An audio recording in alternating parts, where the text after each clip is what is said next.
90, este fenómeno mundialmente conocido como el fenómeno top model, esas mujeres tan delgadas que eran los modelos ideales de belleza a seguir. Comenzó a crecer el número de mujeres afectadas, sobre todo las más jóvenes, de enfermedades como anorexia nerviosa, bulimia, por no hablar de otros trastornos de adicción como adicción a las compras, a utilizar remedios para corregir defectos y así un largo etcétera. Bueno, pues esta anécdota ocurrió en el verano de 1992. Era una chica que tenía 15 años, era la edad típica, ¿no?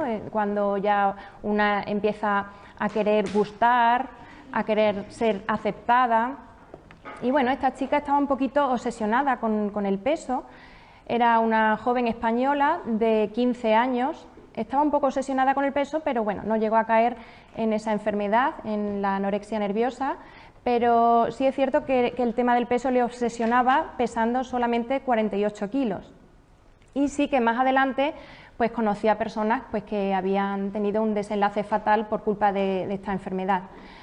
Bien, esta chica estaba en el patio de una casa muy bonita hablando con sus primas de cosas de adolescentes. Nada tiene esto de especial, salvo que resulta que esa casa no estaba situada en un pueblo en España, sino en un pueblo en Oriente Medio, y esas primas con las que estaba hablando eran árabes y además las acababa de conocer hacía escasamente 3 días, entonces ahí se vio el choque cultural.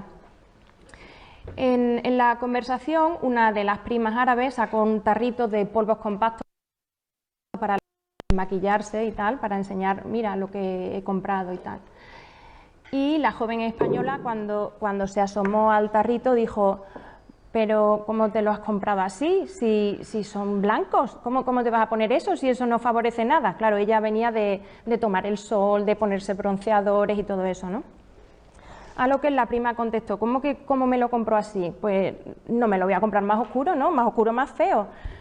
Y tras un breve silencio se dio cuenta aquella joven española y dijo: ahí va, pero si resulta que en este país lo que les gusta es lo contrario, el color de la piel que les gusta es el blanco, al contrario que nosotras que estamos como locas tomando el sol.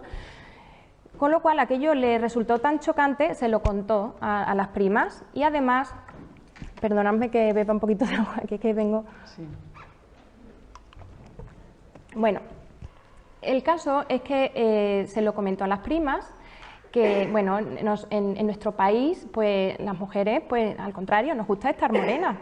Y le enseñó la señal del bikini que tenía en el bañador, en el escote, y las primas se quedaron asombradas, decían: ¿pero qué te has hecho? ¿Pero por qué te has puesto así? ¿Y esto ahora cómo se quita? Y dijo: no, si esto se quita en pocos meses, en cuanto llega el invierno se quita y ojalá durará toda la vida, pero esto llegando el invierno a los pocos meses ya no lo tenemos. Con lo cual al final estuvieron todas riéndose de lo gracioso que era la situación, porque decían: o sea, que en un país las mujeres están tomando el sol todo el tiempo en verano para ponerse más morenas, para estar más guapas, y en otro país ven 4 rayos de sol y se van a la sombra, vaya a ser que se pongan más morenas y se pongan más feas. Y aquello fue muy gracioso, ¿no? Luego, hablando entre ellas, se dieron cuenta que no solamente era el color de la piel, sino que los estereotipos de belleza eran completamente diferentes. De hecho, aquellas chicas árabes le decían a la joven española: mira, pues esta es la guapa del pueblo, y ella decía: pero ¿cómo que guapa? Y la veía gorda y la veía con la piel pálida, pero ¿y esto cómo podéis decir que este es el canon de belleza de aquí? Pero si esto allí es al contrario. Y las otras le parecía justamente al revés. Lo que le parecía a la española como una joven guapa, pues decían: pero si está demasiado escuálida y está negrita. Total, que era muy gracioso comprobar que en cada sociedad pues las mujeres intentaban seguir los estereotipos que indicaban su propia sociedad.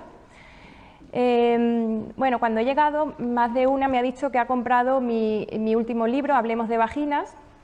Entonces, si ya algunas de vosotras habéis empezado la lectura, sabréis que esta historia que acabé de contar es un hecho verídico, tan verídico como que esa joven española fui yo misma.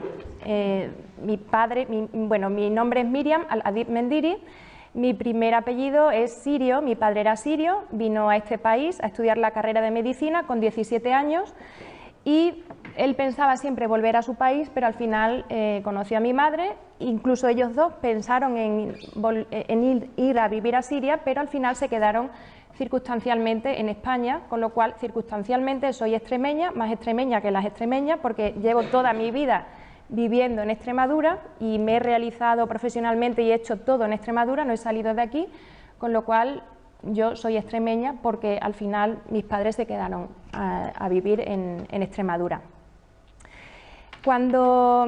Mi padre se adaptó muy bien a esta cultura y yo no veía grandes diferencias entre mi padre y otros padres. Y yo había ido anteriormente a Siria, pero era muy pequeña y no recordaba nada. Entonces, cuando fui a los 15 años fue cuando me di cuenta de realmente la diferencia que había de vida entre un sitio y otro, y eso que mi padre me hablaba mucho de su país.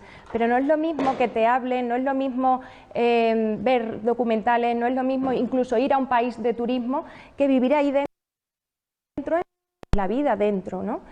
Y ahí fue donde me di cuenta, digo, madre mía, pero si es que esto no tiene nada que ver con lo que yo he vivido hasta ahora.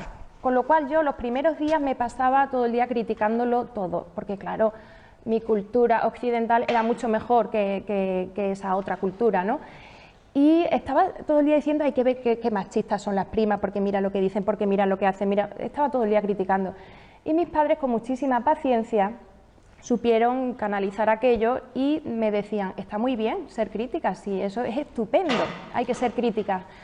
Pero tienes que saber que para criticar otra cultura que no es la tuya, no puedes criticar desde la tuya como si fuera el pedestal y el modelo ideal, porque tu cultura tampoco es perfecta. Entonces tienes que partir de una posición más neutra.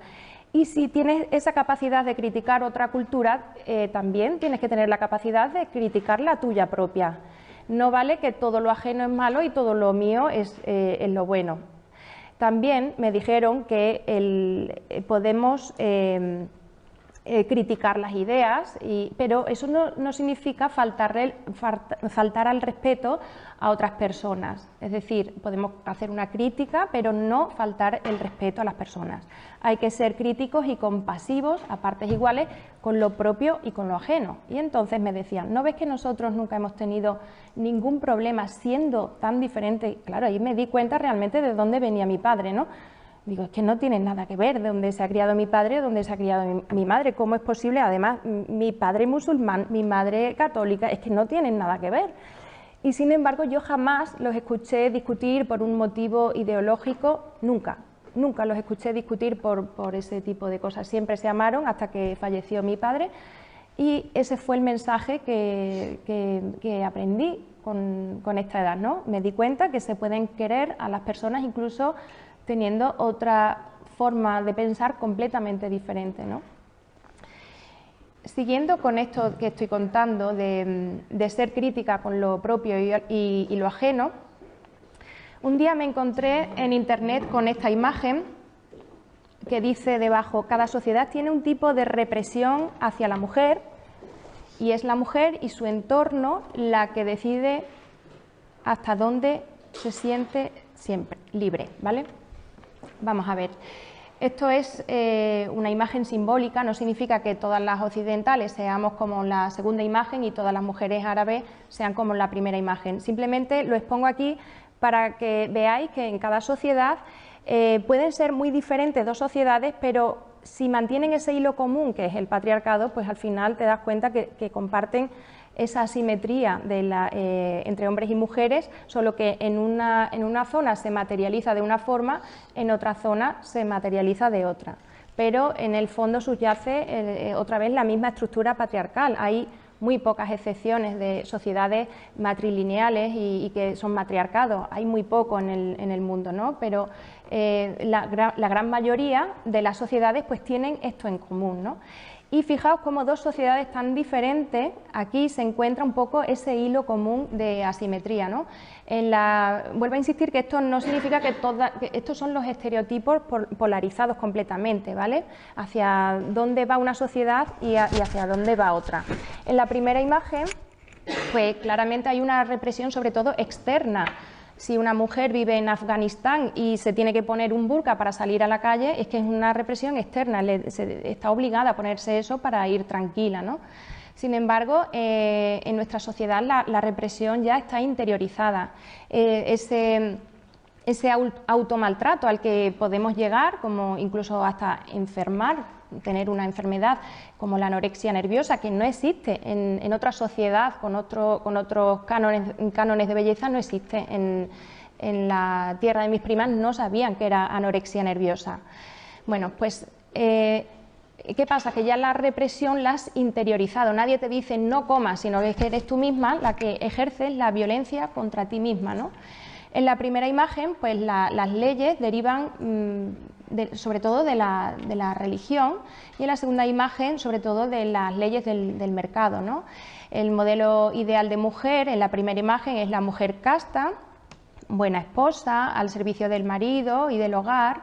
En el segundo, el modelo ideal de mujer es el hipersexualizado, que ya lo analizaremos a continuación, siguiendo una serie de estereotipos, una mujer competitiva al servicio del consumo, es lo que hacia donde tiramos más, ¿no? En la primera imagen, pues la imagen de la mujer, la belleza, se oculta, se hace invisible. Sin embargo, en la segunda es justamente al contrario, se exprime a veces a costa de nuestra propia salud, porque la mujer acaba siendo un objeto de deseo, ¿no? Y bien, vamos a centrarnos un poquito en la definición de qué es esto de la violencia simbólica. En primer lugar, ¿qué dice la OMS sobre la violencia? Bueno, según la OMS, la violencia es el uso deliberado de la fuerza física o el poder, ya sea en grado de amenaza o efectivo, contra uno mismo, otra persona o un grupo o comunidad, que cause o tenga muchas probabilidades de causar lesiones, muerte, daños psicológicos. Si miráis bien la definición, también habla de la violencia contra una misma persona, ¿no? El concepto de violencia simbólica viene de la década de los 70, fue un concepto instituido por el sociólogo Pierre Bourdieu en los años 70. Él decía que es un tipo de violencia en la cual los dominados son cómplices de los dominadores sin saberlo. Haciendo una alusión a Foucault, el poder está en todas partes, solo debemos hacer visible lo invisible. Entonces, bueno, sin embargo, hoy día pues se dice en las típicas conversaciones de bar superficiales, todavía hay gente que se cree estas cosas, ¿no? Seguramente que las personas que estáis aquí no lo veis así, pero sí que se oyen este tipo de comentarios. Hoy día somos más libres que nunca, porque ahora sí tenemos libertad sexual, antes no teníamos, ahora sí. Los jóvenes tienen toda la información en sus manos, así que ya hoy día no tenemos tabúes, no hay machismo. Es que hay gente que se cree esto todavía, ¿no? Sin embargo, si nos vamos a los números, en España hay 240.000 embarazos no deseados anualmente. 1 de cada 4 mujeres expuestas a un embarazo no deseado acude a la píldora poscoital. El índice de enfermedades de transmisión sexual va en aumento. Un 27%, esto es muy fuerte, un 27% de los jóvenes españoles cree que la violencia de género es una conducta de la pareja. Más del 80% de los adolescentes afirma conocer algún acto de malos tratos en parejas de su edad, y hay un alarmante aumento de jóvenes enjuiciados por violencia de género.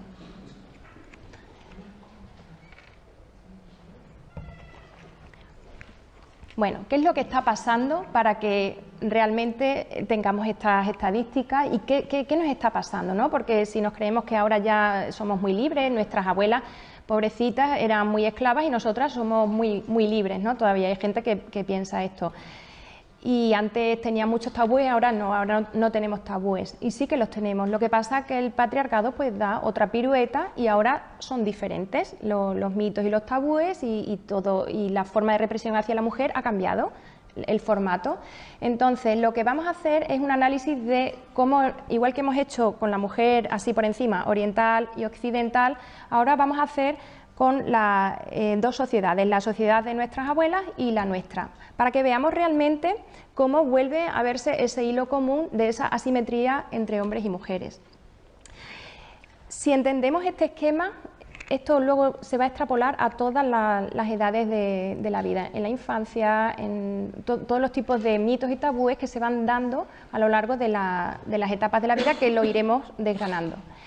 En la época de nuestras abuelas, la sexualidad heteronormativa, digamos, la permitida socialmente, estaba centrada en la reproducción. El sexo era sinónimo de reproducción, el placer, de eso no se hablaba nada, se ignoraba. En cambio, hoy día está centrada en el placer. El estereotipo ideal de mujer en la época de nuestras abuelas, claro, como está centrada en la reproducción, si hay esa asimetría entre hombres y mujeres, pues entonces el estereotipo de mujer era la mujer casta, que se mantiene virgen hasta el matrimonio, el placer se ignora por completo. Sin embargo, hoy día el estereotipo, como estamos centrados en el placer, dentro de esa dicotomía placer-reproducción, bueno, ahora como estamos centrados en el placer, creemos que la sexualidad es solo placer. El estereotipo de mujer ahora es la mujer hipersexualizada, claro, porque el placer, o sea, la mujer tiene que tener una serie de atributos sexuales para que sea atractiva para el varón. El problema es que no es hipersexualizada en el sentido de que disfruta más, no, es que está centrado en que es hipersexualizada porque da más placer, es más objeto de placer. Siempre el hombre es el sujeto de placer y la mujer el objeto de placer. En cambio, antiguamente era objeto ¿de qué? Pues de reproducción, porque la sexualidad era reproducción. De manera que hemos pasado de objeto de reproducción a objeto de placer. Si no tuviéramos esta asimetría, cuando hablamos de sexo, de placer y tal, si no existiera esa asimetría, no hubiera ocurrido lo que le ha ocurrido ahora recientemente a Verónica, ¿no? La trabajadora de Iveco. Porque un vídeo íntimo de una chica pues se da lugar a toda esta situación, a todo este linchamiento hacia ella, a toda esta barbarie, hasta que ha sido un infierno para ella y se ha tenido que quitar la vida, ¿no?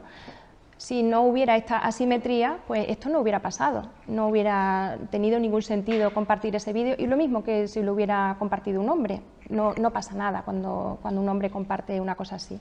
Sin embargo, para una mujer puede ser un auténtico calvario, porque claro, las mujeres somos, por lo visto, somos objetos o cosas, ¿no?, en todo esto del sexo.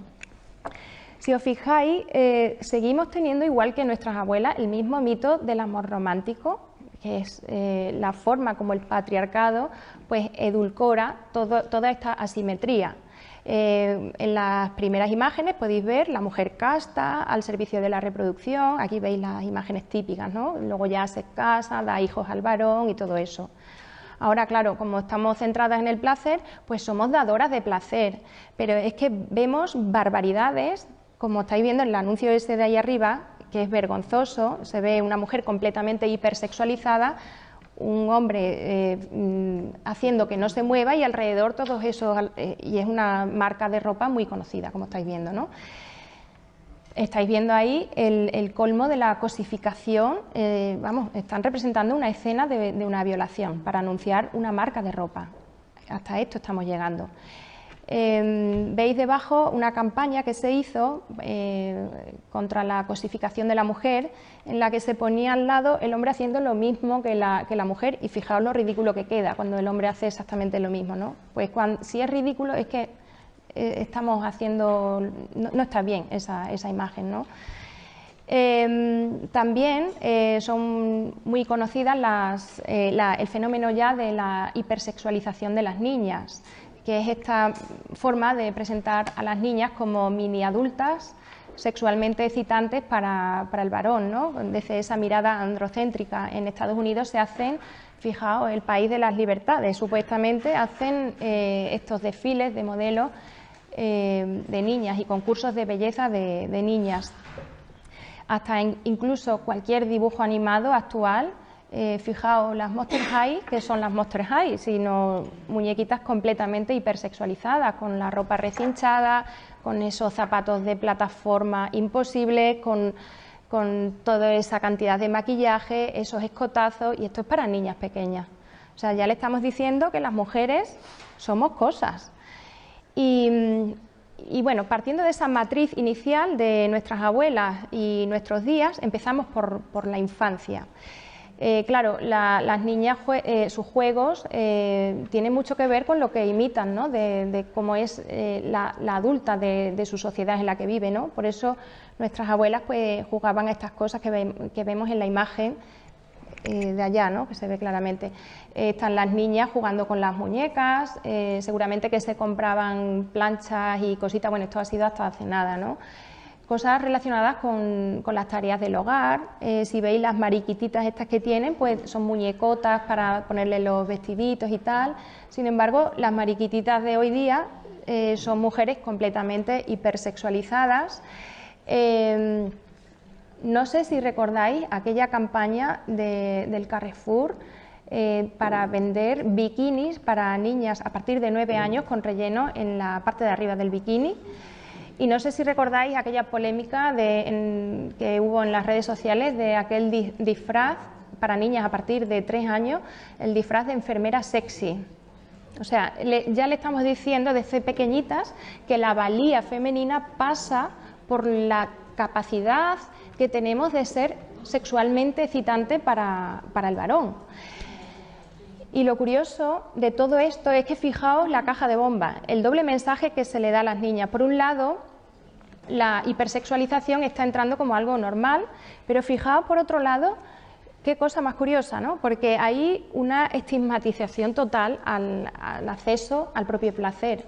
El tema, por ejemplo, de la masturbación de los niños es algo muy natural. Los niños se dan cuenta que se frotan los genitales y eso les da placer y no piensan lo que pensaría un adulto en esa misma situación, no tiene nada que ver con la sexualidad adulta, pero es una cosa muy normal y simplemente porque se han dado cuenta, uy, aquí qué gustito da esto, pero no piensan, no tienen en su cabeza lo que pensar, ¿no? Esto, por ejemplo, con los niños, con los varones, está ya superado, porque sí que recuerdo que antiguamente se les decía que se tenían que confesar, que eso está muy mal y tal, a los niños. Ya hoy día no se le dice, pero a las niñas todavía hay una incomodidad muy grande con esto. Todavía lo escucho en los padres y las madres, como que, uy, estaba haciendo tal y nosotros la entreteníamos con otra cosa. Bueno, ya por lo menos no se les castiga ni nada de esto, pero sí que se le intenta sacar de ahí como si fuera algo malo, ¿no? Con lo cual la niña no es tonta, al final entiende que eso no está bien. Lo lógico en esa situación es decirle a una niña que eso está muy bien, pero que es algo íntimo y suyo y que mejor que lo haga en su intimidad. Esto no significa que el día de mañana vaya a ser más promiscua, ni que vaya a ser... Esto no es nada, es algo muy natural. Y no tiene nada de malo. Lo que pasa que desde la mirada adultocéntrica pues puede resultar un poco chocante, ¿no? Bueno, pues fijaos, por un lado le decimos que el placer no es suyo con esto que hacemos, tu placer no es tuyo, no te pertenece, sin embargo, esto de la hipersexualización, que la mujer es un objeto, eso está bien, es decir, al final tu placer no es tuyo, es para el otro. Es que fijaos el doble mensaje que se le está dando las niñas, exactamente lo que sería que la mujer es un objeto de deseo, y así nos lo hacen ver todos los anuncios publicitarios constantemente, que hasta para anunciar una rueda o un neumático pues sale la mujer explosiva al lado del neumático para que se venda, ¿no? Si seguimos avanzando, ahora hemos hablado de las niñas, desde esa primera matriz que hemos hablado al principio. Ahora ya nos metemos en la edad fértil y volvemos a ver los nuevos estereotipos, mitos y tabúes que surgen. Antes pues se decía que la mujer cuando tenía la regla pues era como una especie de contaminada o algo así, no podía hacer mayonesa, eso en el mejor de los casos te decían eso, no hagas mayonesa que se corta, pero seguro que todas las que estáis aquí habéis escuchado barbaridades, ¿no? No toques la carne que se pone mal, no te bañes que se te corta y te pones mala, no toques las plantas que se marchitan. ¿Qué pasa ahora? Ahora nos creemos que somos muy libres, ¿no?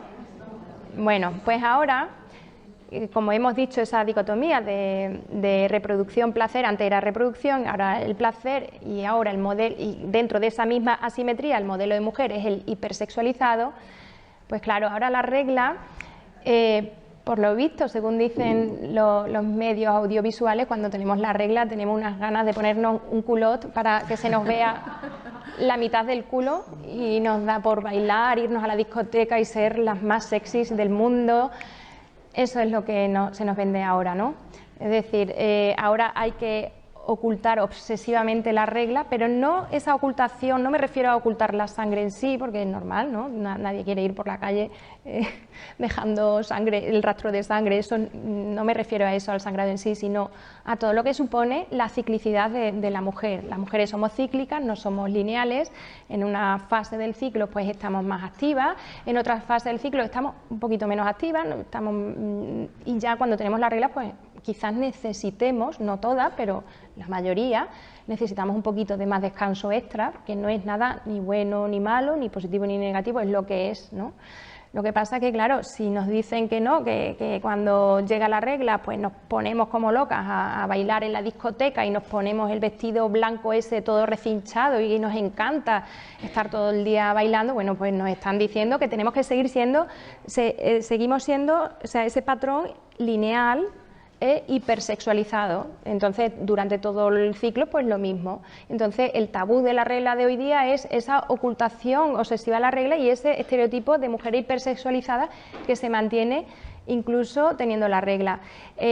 Algo muy útil para los intereses de la industria es jugar, y para todo esto la violencia simbólica, es jugar con el asco y la vergüenza. Son unas armas muy poderosas nos meten en la cabeza que la menstruación es un puñetero asco, que por lo visto olemos fatal, por eso inventan compresas con no sé qué sistema, que ya no hueles, como si fuéramos unas apestadas totalmente. Y claro, pues es la manera que si nosotras tenemos asco de nuestro cuerpo, de nuestro fluido y todo eso, pues entonces nos pueden vender todas las soluciones para evitar ese asco. Pero es que esto no se queda con la regla, es que ahora estamos llegando a... esto es alucinante. Si la moda es tener 90, 60, 90, ahora la moda se ha metido en nuestros genitales y ahora se ha puesto de moda la cirugía estética vulvovaginal, porque por lo visto los labios menores tienen que ser de color rosa, pequeñitos, y existe una técnica incluso que se llama de blanqueamiento anal. Bueno, tremendo. Claro, ¿esto qué está ocurriendo aquí? Es que resulta que la educación sexual que tienen los adolescentes se da desde una perspectiva muy mecanicista, ¿no? El óvulo, el espermatozoide, tal, las enfermedades, todo lo malo, las enfermedades, los embarazos no deseados, hay que protegerse de esto, lo otro, que está bien explicar todo eso, ¿vale? Pero es que nos quedamos ahí. No se habla, se deslinda completamente la sexualidad humana, que es algo central en el ser humano desde que nace hasta que muere. Se deslinda completamente de todo el terreno emocional, de los vínculos, del placer, del amor, es decir, todo eso, toda la parte positiva, fuera. El sexo es sucio, te puede dar enfermedades, nos quedamos solamente ahí. El peligro de esto es que, claro, los adolescentes, pues si no tienen esa información que le interesa tener, pues se van a meter en Internet. Y en Internet pones la palabra sexo y todo lo que te sale es todo lo relacionado con la industria del porno. Por eso se creen que los labios son pequeños, que son rosas, que el ano es blanco, se creen estas cosas, se creen que las vulvas son completamente sin pelos. Y por eso, bueno, ahora pues la mayoría de las adolescentes van completamente rasuradas. Yo soy defensora de que cada cual con su cuerpo hace lo que le da la gana. Ojo, no quiero decir que esté mal, que una se rasure si le da la gana. Lo que pasa que yo he preguntado muchas veces a las mujeres que se hacen el rasurado completo, que van a que le den depilación esta eléctrica, láser o no sé qué, bueno. yo les pregunto, oye, ¿y esto qué motivación tienes para hacer esto? Por curiosidad, ¿no? Y la inmensa mayoría me responde por asco o por vergüenza. Le da asco, uy, qué asco, tener pelos ahí. Bueno, siempre han estado ahí.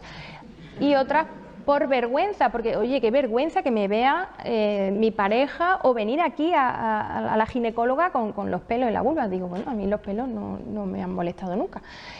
El caso es que siempre el asco y la vergüenza está detrás de todo esto, y he llegado a tener pacientes que han venido a la consulta de 13 años con sus madres, incluso con su madre, diciendo...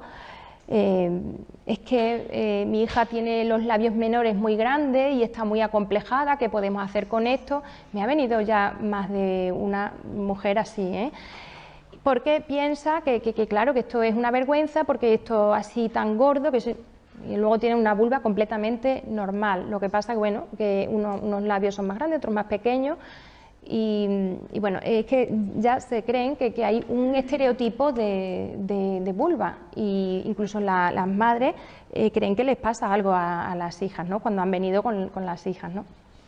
Pues esto es lo que quería decir, ¿no? Que ahora todos los mitos y tabúes nos vienen de ese estereotipo de mujer lineal e hipersexualizado.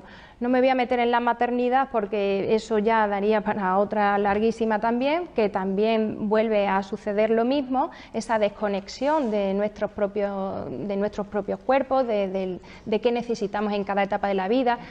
Totalmente desconectamos todo eso, porque claro, hay que seguir el estereotipo lineal y siempre perfectas e hipersexualizadas. Y bueno, esto que dicen es que ahora los adolescentes tienen toda la información en sus manos y tal, pero cuidado con la información que les llega, porque es que no sale nada normal. Como pongas, es que me ha pasado incluso poner una vez en internet Blancanieves y los 7 enanitos y me ha salido una película porno. O sea, es que no hace falta poner sexo duro, no hace falta, es que pones culo y te sale porno. O sea, que no hace falta poner nada del otro jueves. Y recientemente me he enterado, lo vi en una noticia, que me eché las manos a la cabeza, el vídeo porno más visto en internet es una violación.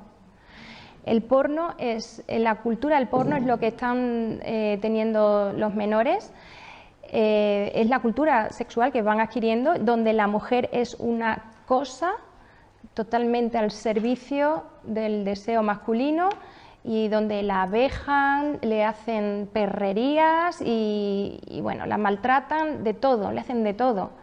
Esto es lo que están viendo los menores y por eso ha aumentado tanto la violencia de género, por esta cultura del porno, esta cultura de la violación. Y las mujeres, como ya desde pequeñitas se nos dice pues cuál ese estereotipo lineal e hipersexualizado es el modelo ideal a seguir, pues por ese motivo, pues claro, es que estamos generando un caldo de cultivo ideal para ese aumento tan brutal de violencia de género en las nuevas generaciones. Que la gente se cree que esto del machismo está superado y resulta.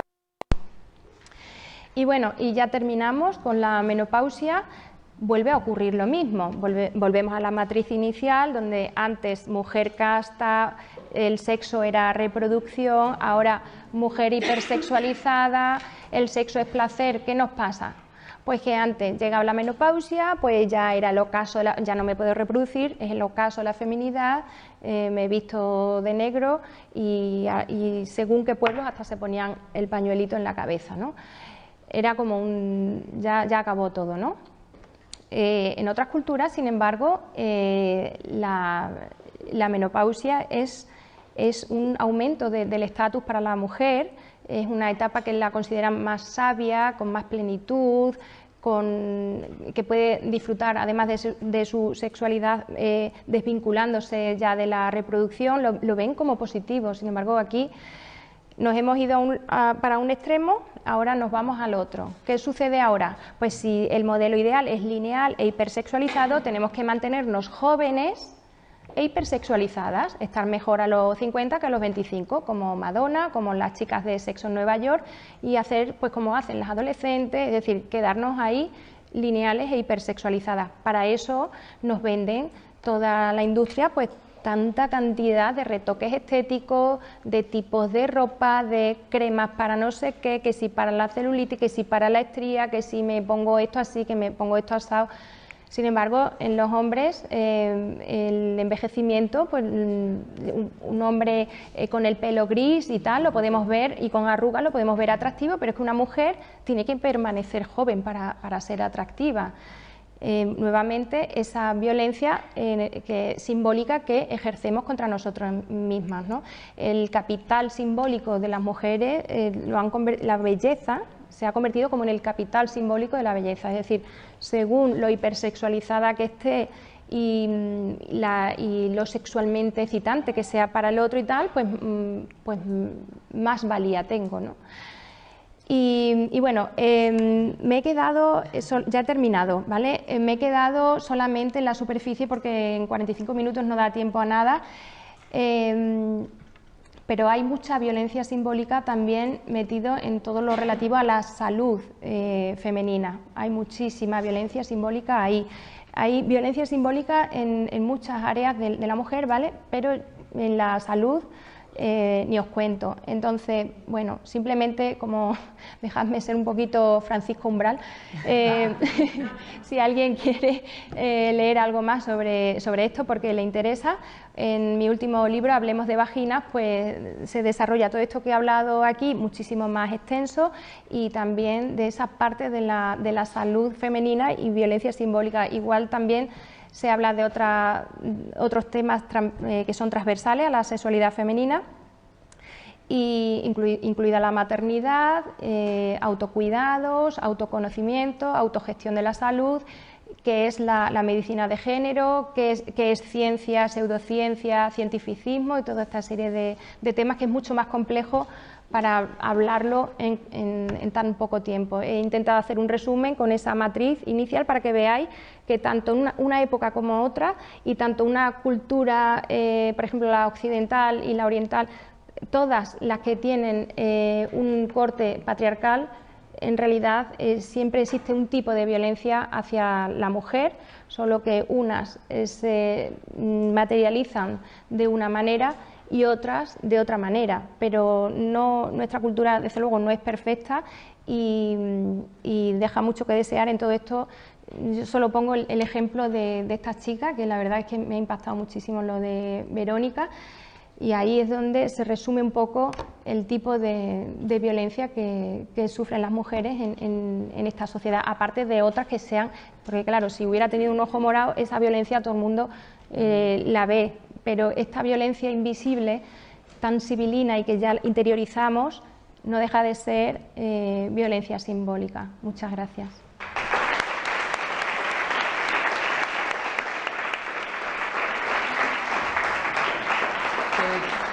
¿Alguna pregunta? Y me gustaría saber si tienes ocasión de tratar a mujeres en tu consulta de procedencia extranjera, sí. Si notas ciertos tabúes, sí. Ciertas diferencias con respecto a las que somos de procedencia española. Súper complejo el tema de la virginidad, eso es tremendo.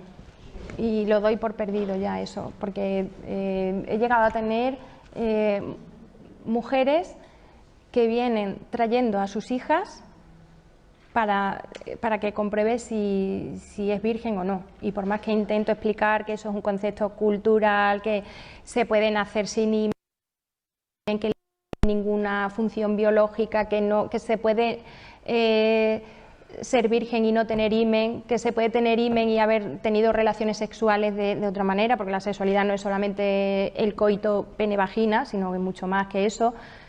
Yo lo doy por perdido eso, o sea, es que eso ya se convierte, eso es una violencia externa, pero ya cuando ya se convierte en violencia simbólica significa que ya esa represión la tiene la propia mujer, es decir, yo estoy viendo la asimetría ahí, ¿no? Pero ella no la ve, es que no, porque nosotros en nuestra cultura, y me ha pasado con población gitana y con marroquíes, ellas lo ven así, y el intentar hablar de este tema, pues no, porque mi sociedad esto es necesario para yo encajar en mi sociedad y no pueden salir de ahí.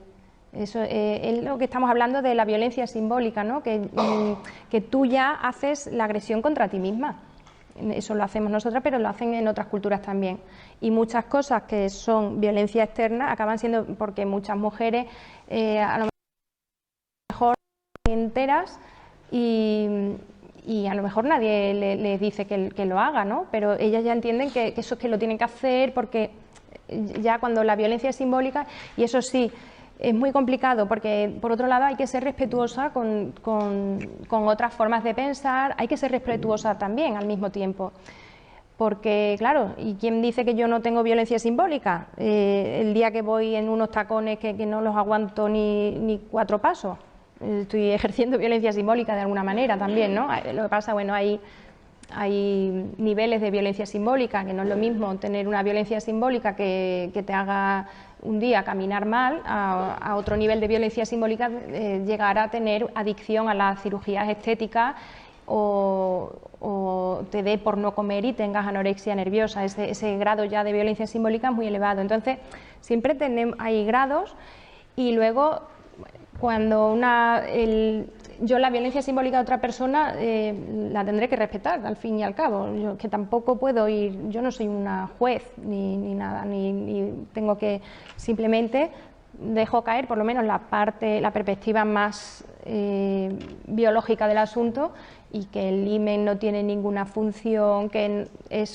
la virginidad es un concepto cultural, pero como alguien crea en esto de que hay que ser virgen para el matrimonio, no le vas a cambiar en una consulta la idea. Es muy complejo el tema, igual que la mutilación es más de lo mismo, solo que todavía más bárbaro, ¿no? Y las mismas mujeres lo practican, o sea, ya es violencia simbólica, es violencia externa, pero luego acaba siendo, cuando una mujer es víctima del patriarcado, pero luego perpetúa esa misma violencia, al final se convierte en violencia simbólica, la hace incluso contra sí misma. Sí, depende todo del contexto, del contexto que rodea a la situación. Es como uno que dijo, la mierda no es mala. Si la pone encima del árbol es mala, pero si la pone en la raíz es buena porque se nutre, es abono para el árbol, ¿no? El anticonceptivo femenino, la píldora y todo eso, es bueno o malo, depende desde la perspectiva. Es decir, si es una mujer que tiene una pareja que no me da la gana de ponerme el preservativo y al final tiene que tiene que tomar ella el anticonceptivo, pues no deja de ser una violencia, ¿no? El hecho de que no se investigue en hombres, anticonceptivos para hombres, pues no deja de ser otro tipo de violencia, ¿no? Porque siempre las mujeres. Y luego el clásico ejemplo, que todos los días veo a alguna pareja así, que ya no quieren tener ningún niño más. Es decir, ya han terminado y han cerrado la puerta ya para siempre. Yo siempre que están en esa situación, la vasectomía. Mi padre era urólogo y yo le ayudaba mucho a operar de vasectomía, y es que es una intervención, de verdad, es que es lo más tonto que hay. Es que es nada, una pequeña incisión así, con anestesia local, ligas el conducto de frente, es que es una chorrada de intervención. Sin embargo, en la mujer es una ligadura de trompas, es que no tiene nada que ver. Sin embargo, no le hables a ellos, a muchos, hay otros hombres que sí. No, yo eso no me lo voy a hacer y nada, y la mujer tiene que seguir tomando anticonceptivo o poniéndose el DIU, y porque luego el preservativo tampoco le gusta. Bueno, eso en ese contexto sí que estamos hablando de violencia. En otro contexto pues no será violencia, si una se los toma porque le da la gana y sabe los pros y los contras de tomarlo y por lo que sea los toma, o los toma como un tratamiento para la endometriosis o lo que sea, que eso ya es otra historia. Entonces depende de... No, y me gustaría, no sé, me has quedado así un poco así pensando, solamente se me había ocurrido pensar en esto, no sé, más ejemplos relacionados con la salud. Con la salud, muchísimos.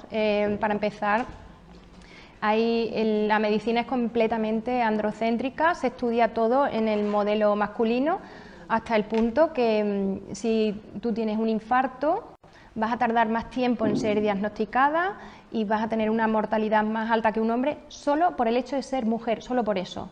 ¿Por qué? Pues porque los síntomas del infarto en una mujer no son igual que en el hombre, pero nosotros en la carrera nos dicen lo del dolor precordial hacia el brazo izquierdo. Las mujeres no tienen esos síntomas, son síntomas que son más aquí arriba del dolor y tal, pero le llaman en medicina a esos síntomas atípicos. Porque los típicos son los de ellos y los atípicos los nuestros.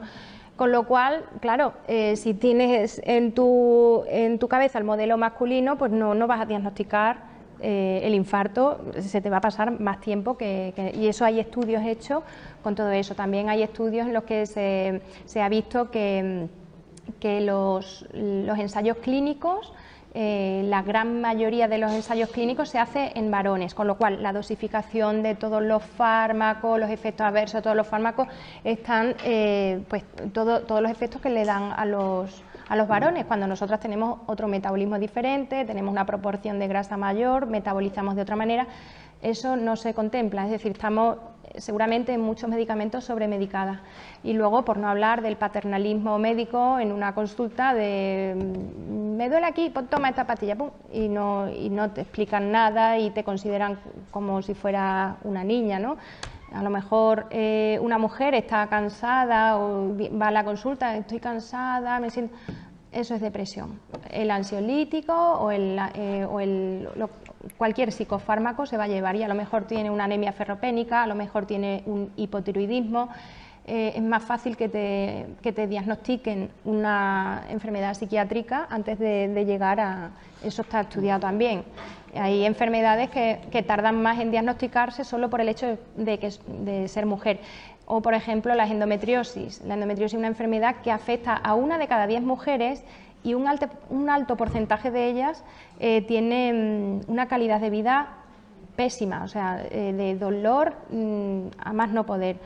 Y casi la mitad de las mujeres con endometriosis tardan una media de 8 años, desde que empieza el dolor hasta que son diagnosticadas, una media de 8 años en ser diagnosticadas, casi la mitad de ellas, con todo lo que eso conlleva, padeciendo el dolor, el estigma social de esta es la floja que le baja la regla y le duele y no viene a trabajar.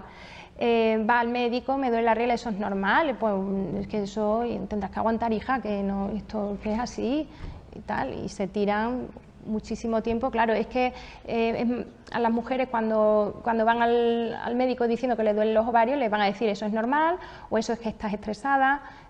Se hace todo como si fuera psicosomático, ¿no? Enseguida, eso es que estás estresada, o incluso hasta si dice que te duelen las relaciones sexuales, eso es que estás mal con el marido.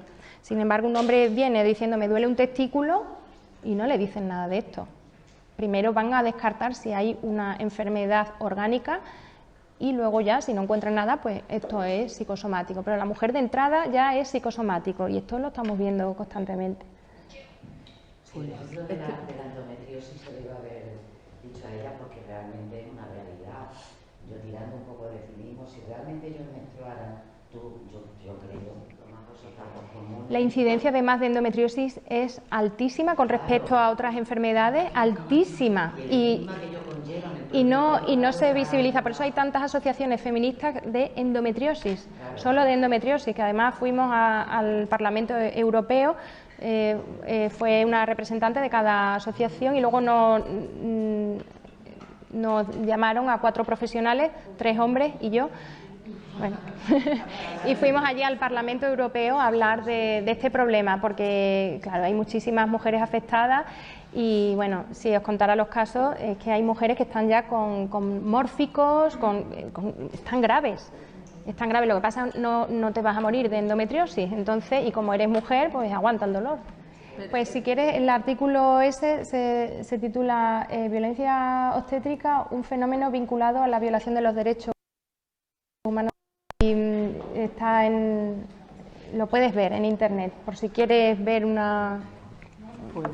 trabajo sobre ello. Se ha demostrado, esto lo dice la Cochrane, no lo digo yo, que es el pedestal de la ciencia, y por esto que dice la Cochrane han retirado las mamografías de cribado. Las de cribado son las mujeres sanas, ¿vale? Hacerse bianualmente la mamografía. Lo han retirado no sé si en Suiza, ahora no lo recuerdo. De cada 10 mujeres cribadas, estos son datos que salen de la Cochrane, lo podéis ver cualquier persona en internet, cada 10 mujeres entre 50 y 60 años, cada 2.000 mujeres cribadas cada 2 años, durante 10 años, haciéndose esas mamografías y tal, solo de cada 2.000, solo una prolonga la vida y no sé si eran 10 o 15, van a ser diagnosticadas y tratadas de un cáncer que nunca les habría matado, con todo lo que significa de llevarte toda la quimio y todo eso. O sea que a lo mejor no es tan buena. Ahí lo dejamos porque no tenemos tiempo. Solo digo el título: la violencia obstétrica, un fenómeno vinculado a la violación de los derechos elementales de la mujer, ¿vale? Para quien quiera.